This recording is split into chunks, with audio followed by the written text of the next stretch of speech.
안녕하세요. 따뜻한 책 한 잔입니다. 인생에서 우리는 다양한 상황과 마주하게 됩니다. 예기치 못한 어려움, 피할 수 없는 변화, 그리고 내 힘으로는 결코 바꿀 수 없는 현실들. 이럴 때 우리는 쉽게 고민에 빠지거나 심리적인 어려움에 부딪히게 됩니다. 그러나 고대 스토아 철학자 에픽테토스는 이렇게 말했습니다. 인간은 바람을 통제할 수는 없지만 돛을 조정할 수는 있다. 마찬가지로 우리도 상황을 바꿀 수는 없더라도 그에 대한 생각은 선택할 수 있습니다. 오늘은 책 결국 잘 되는 사람들의 태도를 통해 내가 통제할 수 있는 것과 통제할 수 없는 것을 구분함으로써 나의 가치를 극대화하는 현명한 태도에 관해 사색해 보겠습니다. 지금부터 책 속으로 들어가 보겠습니다. 오늘 하루는 어땠어? 아빠가 시무룩한 내 표정을 보더니 넌지시 물었다. 아빠는 일요일 오후 내내 친구 제러드네에서 논 나를 데리러 온 참이었다. 몸에서 흐른 땀과 신발에 붙은 흙이 아빠의 깨끗한 차를 더럽혔다. 그때 나는 9살이었다. 그날 하루가 어땠냐고? 사실 더할 나위 없이 즐거웠다. 축구와 농구 그리고 비디오 게임을 실컷 했고 더위를 식히려고 아이스크림까지 한 사발 해치웠다. 하지만 그러는 동안에도 마음 한구석에선 걱정이 조금씩 자라고 있었다. 바로 다음 날이 월요일이었기 때문이다. 어린아이들이 흔히 그렇듯이 나는 일요일의 불안감에 사로잡힌 상태였다. 금요일 방과 후에는 주말이 통째로 나를 기다리고 있으니 세상 부러울 게 없었다. 토요일에도 월요일은 아직 멀게만 느껴져 오롯이 주말을 즐길 수 있었다. 일요일 아침까지만 해도 괜찮았는데 벌써 오후 5시라고? 이제 내 머릿속에는 코앞으로 다가온 월요일 걱정밖에 없었다. 다음 주말은 영원히 오지 않을 것처럼 아득하기만 했다.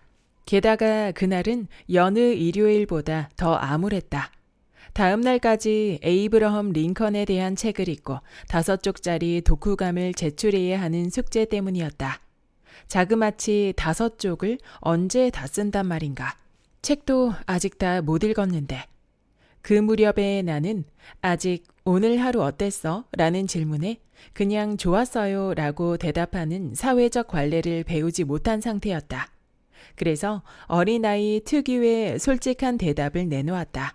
솔직히 말하면 아빠 완전 별로였어요. 다음 신호등에 걸려 멈춰 설 때까지 차 안에 정적이 감돌았다.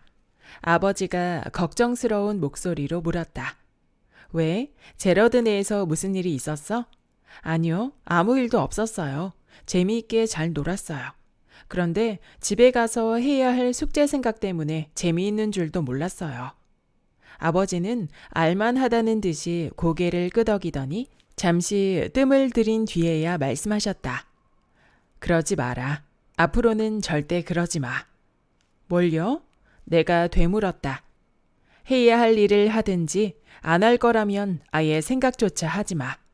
내 말은 해야 할 일을 하지 않고 걱정만 하면서 시간을 보내지는 말라는 뜻이야. 그게 최악이야.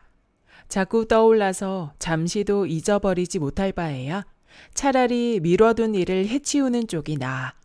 넌 어차피 할 거잖아. 지금까지 늘 그랬으니까. 그러니 놀 때는 아무 생각 없이 그냥 재밌게 즐기면 돼. 그날 밤 나는 아버지 말씀이 옳다는 것을 깨달았다. 언제나 그랬듯이 그날도 나는 무사히 숙제를 끝냈다. 사실 초등학교 4학년이 해야 하는 숙제가 얼마나 대단하겠는가. 책을 마저 읽은 뒤 나중에 참 잘했어요 도장을 받은 5쪽짜리 독후감을 쓰고도 시간이 남아 시트콤 베이사이드 얄개들 재방송까지 봤다. 아버지의 조언이 효력을 발휘한 것은 그때만이 아니었다. 그 교훈은 이후로도 오랫동안 뇌리를 떠나지 않았다. 해야 할 일을 하든지 안 할 거면 생각조차 하지 마라. 해야 할 일을 하지 않고 걱정만 하면서 시간을 보내는 게 최악이야. 그 말을 들은 당시에는 무려 2000년 전에 그리스의 스토아 철학자 에픽테토스가 이와 아주 유사한 말을 남겼다는 사실을 전혀 알지 못했다.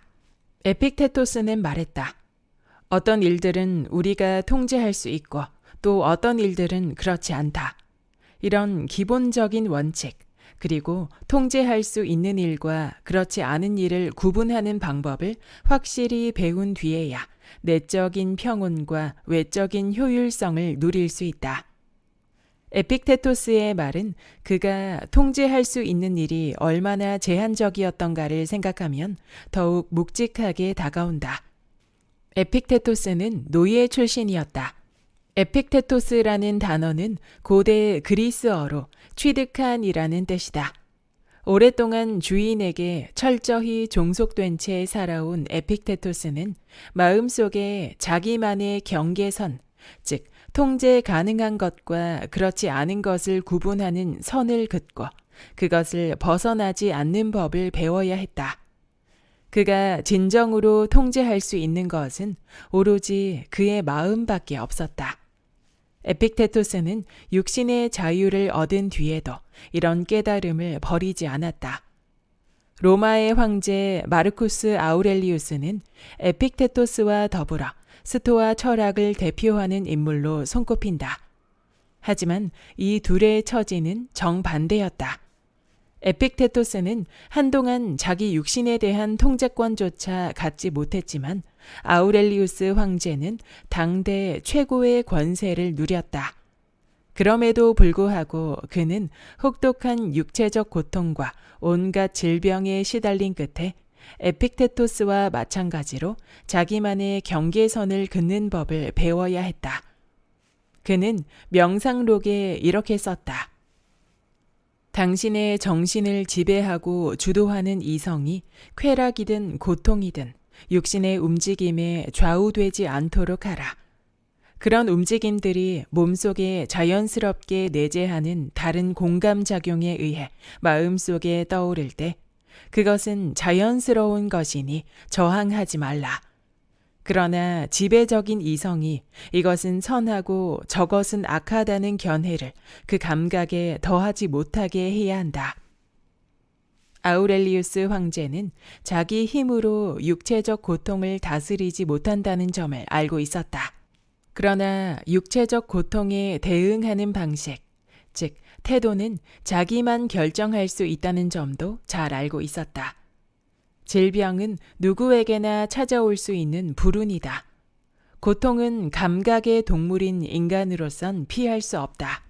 반면 왜 하필 나에게 이런 일이 라는 한탄을 덧붙여 후회와 걱정으로 더한 고통을 겪는 것은 본인의 선택이다. 즉 고통은 통제 불가능하지만 그 고통에 이름을 붙이고 대응하는 방식은 오로지 자기만 결정할 수 있다.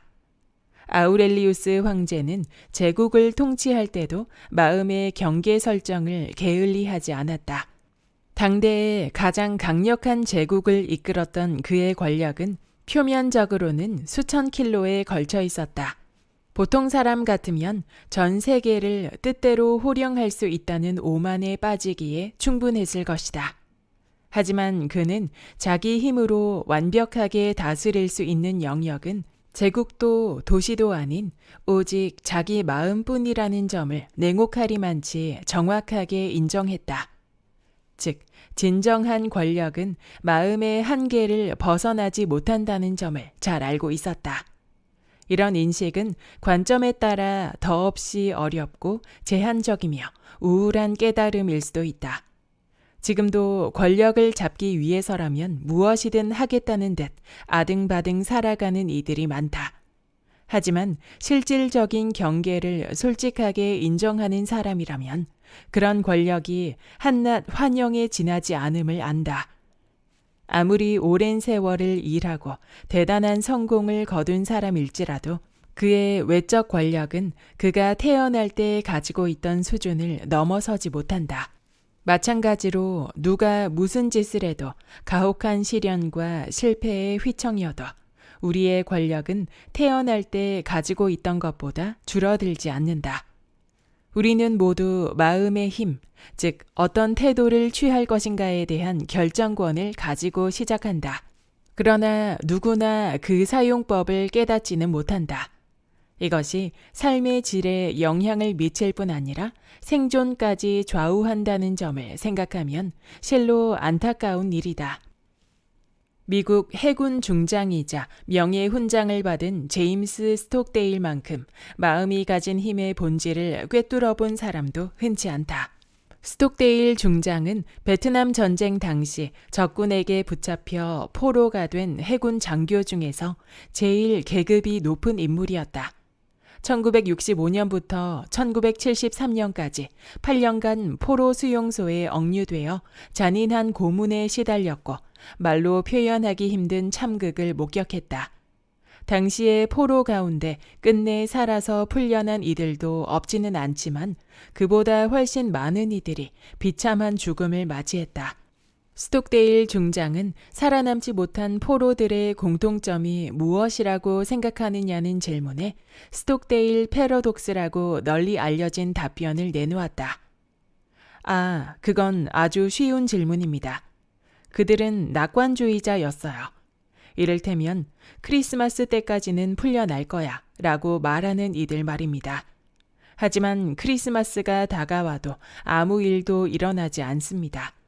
그러면 그들은 또 이렇게 말하죠. 부활절이 되기 전까지는 풀려나겠지. 부활절이 다가오고 역시 아무 일 없이 지나갑니다. 그 다음에는 추수감사절, 그 다음에는 또 크리스마스를 기다립니다.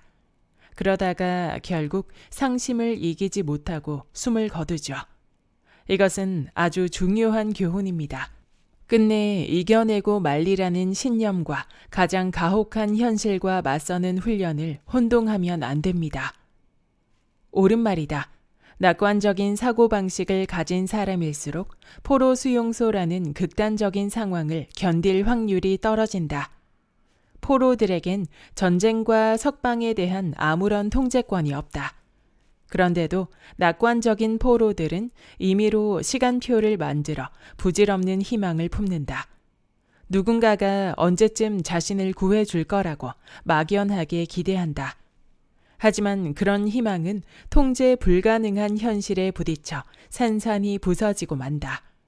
낙관적인 포로들은 마음의 경계선 긋기에 실패했다. 포로로 잡힌 상황에서 종전과 석방은 더 이상 그들의 몫이 아니다.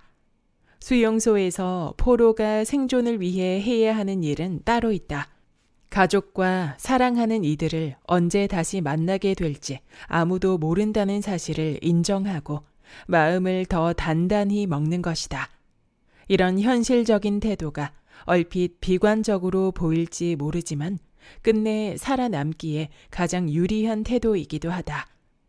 스톡데일 중장보다 엄혹한 상황을 겪은 빅터 프랭클의 증언은 이러한 통찰에 한층 깊이를 더해준다.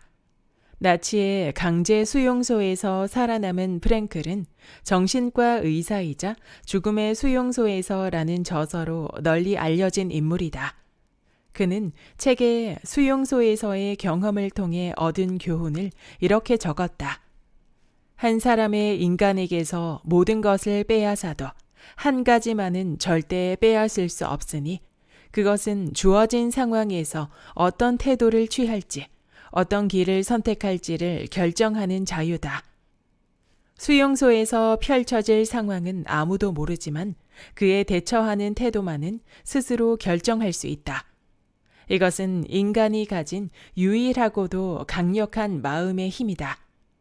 통제할 수 있는 것과 없는 것을 구분할 수 있으면 쉽게 좌절하지 않으며 웬만한 상황에서도 버틸 수 있다. 빅터 프랭클은 여기서 한 발 더 나아간다. 질병이든 자살이든 수용소에서 수많은 죽음을 목격한 그는 끝내 살아남지 못한 포로들의 공통점을 이렇게 적었다. 그들이 목숨을 잃은 진짜 이유는 희망을 포기한 탓이었다. 얼핏 보면 낙관주의가 사형 선고와 다를 바 없다고 본 스톡데일과 정반대의 주장을 펼치는 듯하다. 그러나 프랭클이 말한 희망은 현실에 대한 냉정한 판단을 밑바탕에 깔고 있다. 그는 동료 포로들에게 희망의 중요성을 역설하며 가능성을 20분의 1 정도로밖에 보지 않는다고 말했다. 하지만 그럼에도 불구하고 나는 그들에게 희망을 포기할 생각이 없다고 강조했다. 당장 1시간 뒤에 무슨 일이 벌어질지 아무도 알지 못하기 때문이다. 프랭클이 강조한 희망은 무조건적인 낙관주의와는 거리가 멀다. 스톡데일이 경계한 낙관적인 전쟁 포로들은 자기가 통제하지 못하는 일에 막연한 기대를 걸고 결국 더 깊은 나락으로 빠졌다면 프랭클은 객관적으로 생존 가능성이 5%밖에 되지 않는다는 점을 알면서도 상황이 나아질지도 모른다는 희망을 품기로 선택했다. 이것은 미래에 대한 태도를 스스로 결정함으로써 삶을 통제 가능한 영역으로 끌어온 매우 능동적이고 적극적인 행동이었다. 그리고 프랭클에게는 이것이 생존의 동력이었다. 통제할 수 있는 일과 없는 일을 구분하고 통제할 수 있는 일에 최선을 다하라. 이 교훈은 생사가 걸린 극단적인 상황에서만 유용한 것이 아니다. 보통 사람의 일상적인 생활에 적용해도 아주 효과적이다. KP의 사례에서 보았듯이 자신의 한계를 확실히 이해하고 나면 자신의 가치를 극대화할 수 있다. 경계를 객관적으로 설정한 후에야 언제, 어디에, 어떻게 집중력을 발휘해야 하는지 깨달을 수 있기 때문이다.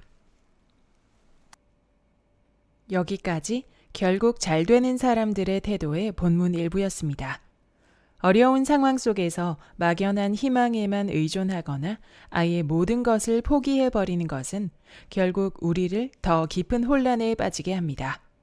대신 그 속에서 우리가 해야 할 일은 내가 통제할 수 있는 것과 통제할 수 없는 것을 명확히 구분하는 것입니다. 그렇게 했을 때 우리는 현실을 있는 그대로 바라보고 통제할 수 있는 것에 집중함으로써 비로소 삶의 방향을 다시금 잡을 수 있습니다. 그것이 나의 가치를 극대화하고 가장 현실적이면서도 강인한 전략이 될 수 있는 이유입니다.